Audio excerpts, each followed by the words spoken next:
కానీ ఇంతలోనే ఒక పెద్ద శబ్దం. ఏంటా అని అందరూ బయటకు వచ్చి ఆకాశం వైపు చూస్తూ ఉన్నారు. బోస్ ప్రయాణిస్తున్న విమానం యొక్క ఇంజన్ ఫెయిల్ అవడంతో ఆ ఫ్లైట్ అక్కడికక్కడే నేలపై కుప్పకూలిపోయింది. అయితే ఫ్లైట్ యొక్క ఫ్యూయల్ చాంబర్ పగిలి గ్యాసోలిన్ లీక్ అయి అతని బట్టలపై పడింది. ఆ తర్వాత ఫ్లైట్ లో మంటలు పుట్టాయి. ఆ మంట కాస్త బోస్ బట్టలకు అంటుకుంది.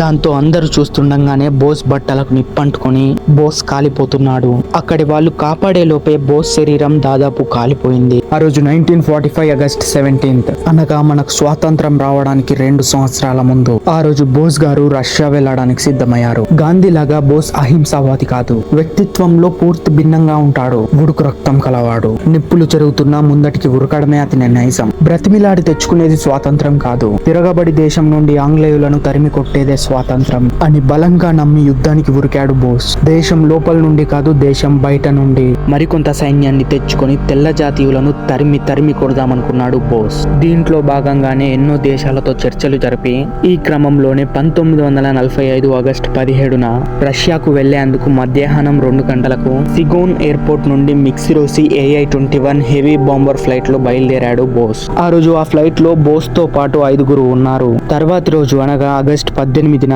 ఆ విమానం తైవాన్ ఎయిర్పోర్ట్ లో దిగి ఫ్యూయల్ నింపుకుంది. ఫ్యూయల్ నింపుకున్న కొంతసేపటి తర్వాత రన్వే మీద టేక్ ఆఫ్ అవుతూ గాల్లోకి ఎగిరింది. కానీ ఇంతలోనే ఒక పెద్ద శబ్దం. ఏంటా అని అందరూ బయటకు వచ్చి ఆకాశం వైపు చూస్తూ ఉన్నారు. బోస్ ప్రయాణిస్తున్న విమానం యొక్క ఇంజన్ ఫెయిల్ అవడంతో ఆ ఫ్లైట్ అక్కడికక్కడే నేలపై కుప్పకూలిపోయింది. అందులో ఉన్న పైలట్స్ అండ్ యూనియన్ జనరల్ అక్కడికక్కడే చనిపోయారు. ఇక ఫ్లైట్ లో ఉన్న మరో 2 అన్కాన్షియస్ అయిపోయారు. ఇంకెవరైనా బ్రతికి ఉంటారు అని అందరూ విమానం వైపు చూస్తున్నారు. ఇంతలో ఫ్లైట్ డోర్ ఓపెన్ చేసుకుని ఒక అతను బయటకు వచ్చాడు.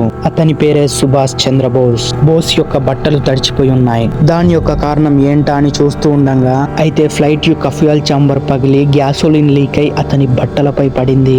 ఆ తర్వాత ఫ్లైట్ లో మంటలు పుట్టాయి. ఆ మంట కాస్త బోస్ బట్టలకు అంటుకుంది. దాంతో అందరూ చూస్తుండగానే బోస్ బట్టలకు నిప్పంటుకొని బోస్ కాలిపోతున్నాడు. అక్కడి వాళ్ళు కాపాడే లోపే బోస్ శరీరం దాదాపు కాలిపోయింది. దాంతో అక్కడికక్కడే నాన్మోనే మిలిటరీ హాస్పిటల్లో బోస్ ని జాయిన్ చేయడం జరిగింది.